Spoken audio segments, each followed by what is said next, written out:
BBA, BCA, BCom computer కోర్సులో 100% placement లభించే ఏకైక డిగ్రీ కాలేజ్ కూకట్పల్లిలోని I3 degree college 8367215215. Hello friends, today we are discussing about the TET previous year question papers in 2023. What is the question? The LCM of two numbers is 16 and their product is 3888. Their HCF is, మనకేంటి LCM ఇచ్చాడు, product ఇచ్చాడు, HCF he is asking. So do you know the formula? So what is the formula for LCM and HCF? So there is a formula, LCM into HCF equal to product of the two numbers. Ante if I am assuming one of the number is x1 and the other number is x2 అనుకుంటే so ఈ రెండిటి యొక్క product అనేది LCM into HCF అవుతుంది. చూడండి మనకి ఏమేమి ఇచ్చాడు క్వశ్చన్లో, వాటి యొక్క ప్రోడక్ట్ ఇచ్చాడు. ప్రోడక్ట్ అంటే ఇదే కదా, x1 x2 ఎంత ఇచ్చాడు, 3888. నెక్స్ట్ LCM ఇచ్చాడు, LCM ఎంత ఇచ్చాడు, 16 ఇచ్చాడు.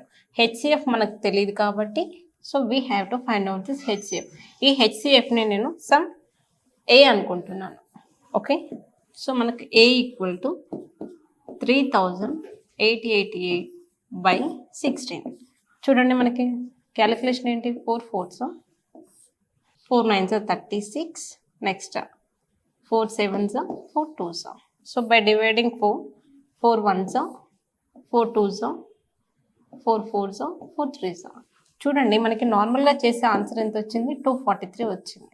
సో ఇలా కాకుండా మనకి ఎప్పుడైతే ఈ ఫార్ములా తెలుస్తుందో ఫాస్ట్గా ఎలా చేయొచ్చు, direct by seeing the question it self I can write 3888/16. అవునా, సింగిల్ స్టెప్లో ఎలా చేయొచ్చు చూడండి. ఆప్షన్స్ ఎప్పుడైనా సరే చూడాలి.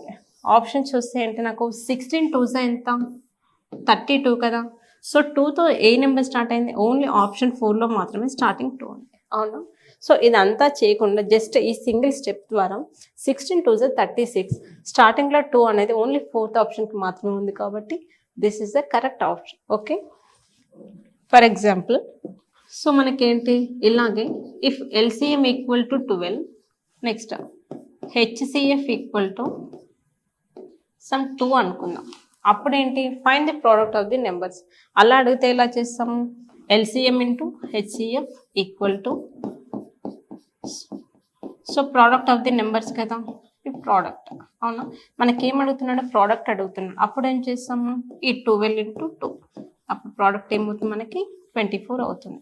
సో మనకేంటి ఫార్ములా ఒక్కటి తెలియాలి కానీ క్వశ్చన్ ఎలా అడిగినా ఆన్సర్ అనేది సేమ్ చేస్తాం. Okay, next the percentage increase in the area of a square if its side is double is.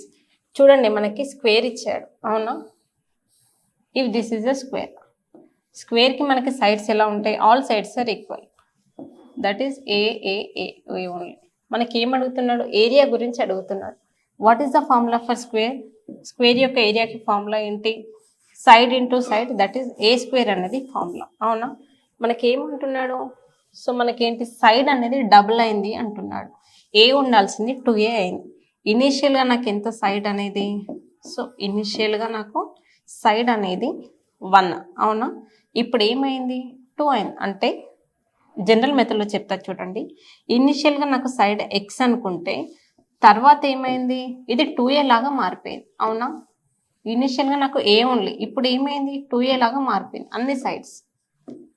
So నేను ఇక్కడ 2a అనుకుంటున్నాను. ఓకే, ఇనిషియల్గా ఏ ఉండేది, ఇనిషియల్గా ఏ ఉండేది కానీ నాకు ఎలా చేంజ్ అయిపోయింది, 2a లాగా చేంజ్ అయిపోయింది. అంటే రేషియో ఏమొస్తుంది చూడండి, 1:2 వస్తుంది. అవునా, 1:2 అనేది నార్మల్గా సైడ్ యొక్క రేషియో. మనకి ఏమంటున్నాడు, ఏరియా అన్నాడు. ఏరియాకి ఫార్ములా ఏంటి, ఏ స్క్వేర్ కదా, అంటే ఏంటి 1 స్క్వేర్ ఈస్ట్ 2 స్క్వేర్, అంటే ఏంటి 1:4, ఇజంట్ ఇట్ 1:4. సో మనకి ఫార్ములా ఏమడుగుతున్నాడు, the percentage increase in its area. ఎంత డిఫరెన్స్ ఎంత ఉంది, 3 parts. అవునా, బై ఇనిషియల్గా ఎంత 1 పర్సంటేజ్ కాబట్టి ఇంటూ 100. సో 3 × 100 = 300%. జస్ట్ మనకు బేసిక్స్ తెలియాలి. ఇనిషియల్గా ఏ అన్నాడు, తర్వాత డబుల్ అన్నాడు కాబట్టి రేషియో అనేది 1:2 అయింది. ఏరియాకి ఫార్ములా ఏంటి, ఏ స్క్వేర్ కాబట్టి ఇది 1 square 2 square. So 1 1s are 1, 2 square అంటే 4. So what is the difference between these two? 3. By మన పర్సంటేజ్ అనేది డిఫరెన్స్తో చూసి దానిపైన ఇనిషియల్గా ఏముంది 1 ఉంది కాబట్టి by 1 పర్సంటేజ్ కాబట్టి into 100 that equal to 300. Okay, for the same question ఈసారి డబల్ కాకుండా హాఫ్ అని అడిగితే ఎలా చేస్తాం చూడండి. సో స్క్వేర్ యొక్క సైడ్ అనేది ఏనే ఇనిషియల్గా, కానీ ఫర్దర్గా ఇది ఏమైంది by 2 లాగా మారిపోయింది, అంటే హాఫ్ అయిపోయింది. సేమ్ క్వశ్చన్ జస్ట్ అక్కడ డబల్ బదులు హాఫ్ అయింది, అంటే ఏంటి ఫస్ట్ ఏమో 1, ఇదేమో 1/2 లాగా మారింది. 1 తర్వాత ఏరియా కాబట్టి 1 స్క్వేర్, తర్వాత ఇది ఏమవుతుంది 1/2 హోల్ స్క్వేర్ అన్న 1/4 అన్న ఒకటే, అంటే ఏంటిది 4:1 అవుతుంది కదా. సో డిఫరెన్స్ ఏమైంది ఇక్కడ నాకు 3, అవునా 4:1. సో పర్సంటేజ్ ఎలా ఫైండ్ అవుట్ చేస్తాం, difference divided by, so what is the initial value 4 కాబట్టి 3/4 into 100. So 4 1s 4 25s. So 75% అనేది ఎప్పుడు సైడ్ అనేది డిక్రీజ్ అయితే మనకు ఏరియా అనేది ఇలా చేంజ్ అవుతుంది, ఇంక్రీజ్ అయితే ఎలా డిక్రీజ్ అయితే ఎలా అనేది. So this is the basic question. So మనకేంటి if a laddu weighs 50 grams the number of laddus in 1 kg. చూడండి, సో ఒక లడ్డూకు 50 grams అయితే మనకేంటి 1 kgకి how many laddus. So for 1 kg how many. So we have to do the cross multiplication, that is 1 kg by 50 grams. 1 kg అంటే ఎంత 1000 కదా. So that equal to 1000 by 50. 0 0 cancel, 5 1s are 5 20s. So 20 is the correct answer. Okay. So for the same question, so 1 లడ్డూకి 50 grams అన్నాడు కదా. So question ఎలా కూడా అడగవచ్చు, ఒక లడ్డూకి 50 grams అయితే 20 లడ్డూస్కి హౌ మెనీ గ్రామ్స్ డాష్, అంటే ఏంటి జస్ట్ క్రాస్ మల్టిప్లికేషన్ చేయడమే. 20 into 50. So that equal to 1000 grams అన్న 1 kg అన్న ఒకటే. So these are all about the previous year questions in TET పైన క్లాసెస్ అనేది కండక్ట్ చేస్తున్నాము. ఇంట్రెస్ట్ ఉన్న వాళ్ళు కింద స్క్రోల్ అవుతున్న నెంబర్కి కాల్ చేయండి. సో ఈ క్లాస్లో ఏమైనా డౌట్స్ ఉంటే కింద కామెంట్ సెక్షన్లో కామెంట్ చేయండి. Thank you. సుమన్ టీవీలో మీ పర్సనల్ అండ్ బిజినెస్ ప్రమోషన్స్ కోసం కింది నెంబర్కి కాంటాక్ట్ చేయండి.